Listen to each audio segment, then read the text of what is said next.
And time to grind out my Seahawks post game. A few days late, it happens. I'm not even wearing any Seahawk threads right now, which is kind of bad because it is Blue Friday, but it is what it is. I'm saving my shirts for the game on Sunday. So, 49ers game. Pretty much everything you would have wanted to see from this team for the most part. We wanted to see this offense do something, and they did. They played very well.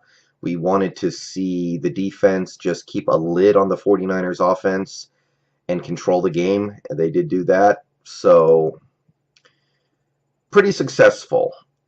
The game started out great. Obviously, Christian Michael had probably the best game of his career. Ran for 2 touchdowns, a buck six, over 5 yards per carry. Just phenomenally productive. And for the Seahawks fans out there who have seen Michael at the various stages of his career, it's really nice to see him getting it together because we need it right now. I mean, Thomas Rawls is going to be out a while again. He seems like a guy who's just never going to be able to stay healthy. And I don't want to be trusting the offense to Alex Collins and, when healthy, CJ Procise and now CJ Spiller. So thank God it's broken this way because there are hundreds of players throughout NFL history who went the way of Christian Michael and then it was just done. They had no NFL career. There was nothing going on. Didn't happen this time. So good for him. Other than that, the passing game was great too. Russell Wilson played the best game of his season so far. Jimmy Graham had his best game as a Seahawk, other than maybe the Panthers last year. He fumbled and he made up for it with a couple of big catches. He got a touchdown for the first time in almost a calendar year, I think. Doug Baldwin had career highs in yardage and receptions, I think. Doug Baldwin, there's one thing about Doug Baldwin over the last year that I already talked him up after the Miami game, but there's one guy in the league who is getting open better than Doug Baldwin right now. That's Antonio Brown. Nobody else in the NFL is getting open like Baldwin is. He's running great routes. He's just finding ways to get open, even if it's just a sliver. He's getting open enough to let Wilson hit him, and it's so valuable. I mean, there might be guys who are faster or bigger or stronger than Doug Baldwin, but Baldwin is just getting open better than almost anybody right now. I think there are a couple people out there who are getting open as good as Baldwin, but the only guy who's better is AB. And it just feels so good to have a guy like that because when you need to make plays down the stretch in a game, you need a receiver who can get open consistently, and he's just killing it right now. So the passing game was great. We had a couple big plays to Baldwin and Graham. Offensive line played much better, obviously. A lot of that has to do with the team we were playing, but okay, I will happily take Jamarcus Webb actually looking like he belongs in the NFL. Bradley Sowell looked like he belonged in the NFL. Nobody on that offensive line I actually felt played really bad or anything. We gave up a couple of sacks and some pressures, but shit's going to happen. Yeah, that's how it is sometimes. I don't mind it. I thought they played better, but there are going to be bigger tests down the line. There's going to be a bigger one this week when we play the Jets. So, great defense. They just kept a lid on the 49ers until garbage time. 49ers had some success running the ball at the end of the game. When it was over, Carlos Hyde had 2 garbage time touchdowns. I know I know the defense was upset that happened, and they should be. That's good. I like to hear that. But it's not a big deal. I actually benched Carlos Hyde in fantasy because I just assumed he'd never be able to get anything going. And I would have won my fantasy game if I had not benched him, and there you go. Garbage time. I should have kept that in my head, I guess. But other than that, I don't know why the 49ers just don't go with Kaepernick. And I don't like Kaepernick or anything, but I'm not a fan of his or anything, but it cannot be worse. I mean, somehow in this game, the 49ers did not get sacked once, and their one turnover was a fluke. And they still played as bad as any offense you'll find this season, disregarding the 2 garbage time touchdowns. I mean, their offense was on the level of our offense last week against St. Louis. It might have even been worse until, of course, garbage time. I mean, I talked a little last week about how the 49ers seem to be trying to reduce variance with their play calling and the way they were managing games. So, Gabbert doesn't get sacked. His one interception is kind of a fluke. It gets tipped up in the air. And he's averaging 5 yards per attempt, less than 5 yards per passing attempt. 14 of 25 for 119 yards. No big plays down the field. They had a couple plays that were like, 10 to 20 yards down the field. And everything else is just keep it safe. Don't turn it over. Everything's just keep everything in front of you. Don't make any big mistakes. And it's a little depressing to watch a team that can't even try to take any big shots down the field. And I mean, if this is the best you can get out of Blaine Gabbert, I don't know what the point is.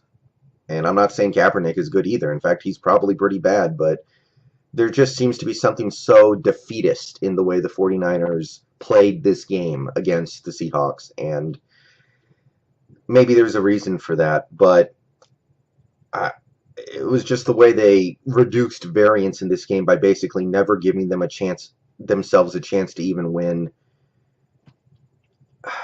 I don't know how much you can even credit our defense for it. Secondary played well. Defensive line would have gotten pressure if Gabbert ever held the ball for more than a second and a half. I have no doubt of that. I mean, we just never had a chance to get him because they never ran any passes that took a long time to develop. We were good against the run until the end, basically, for the most part. It was a very peaceful game from our defense. They played very well, but they didn't do anything over the top. Now, going into this Week 4 game, and this is about to become very relevant, the one thing in this game that went very poorly was Russell Wilson's got to get rid of the ball. There were, I think, both of his sacks in this game. At least one of them, but I think both of them, he just held onto the ball for too long when he knows he's about to get hit, when he knows the pressure's coming. That's the stuff Wilson's supposed to be good at. You got to get the ball out of there. And we had another terrifying scare with Wilson this week. Or last week now, I guess. Holds onto the ball for too long. Sees, I think it was Ahmad Brooks coming right at him. Thinks he can outrun him. He can't. I don't know if he could if he's 100% healthy, but he certainly can't now. And he just lets Ahmad Brooks take him down. And I don't know how he didn't break his leg. It looked like he did. Somehow he's fine. He misses one play. He gets up. He finishes the drive. And then he comes out for the rest of the game because the game's over. And even if the game wasn't over, you might have to pull him out. But goddamn, we can't. I mean, especially after what happened in Week 1 and even kind of sort of Week 2 when we saw how incapable he was of doing the things that he usually does, you just have to get rid of that ball. Throw it to a fan in the sixth row. And I was about to lose my mind when that happened and he got hurt because I'm like, you can't blame anybody but yourself for that. If you get rid of the ball before you get hit, then the defender can't touch you without drawing a penalty. As it turns out, he drew a penalty anyway for like a horse collar. But, I mean, that got on my nerves because, especially right now, that's just not the shit you need to be doing. And now, all signs are Russell Wilson will play tomorrow or Saturday against the Jets. And I'm going to make a full pregame video for that probably tomorrow. So, now we all have to hold our breaths for that. And it's not fun right now because we saw it happen with RG3, and Wilson is 10 times more durable than RG3, but he's gotten hurt twice in 3 games now. Noticeably, visibly, clearly. And it might be worth taking a loss this early in the season, going into the bye week, by sitting Wilson and hoping things work out for you in this one game. But I know how important these games are because we're competing against some very good teams for home field advantage and even the division. So I don't want to just punt games, but I'm going to feel very stupid. Well, not that I have any control at all, but the team is going to feel very stupid if Wilson gets seriously hurt in this next game or maybe even after the bye week, because it's so obvious when you look back at it. You're like, oh my God, we should have sat him. How could we not sit this guy after he just suffers 2 significant leg injuries in 3 weeks? How could we even conceive of doing this?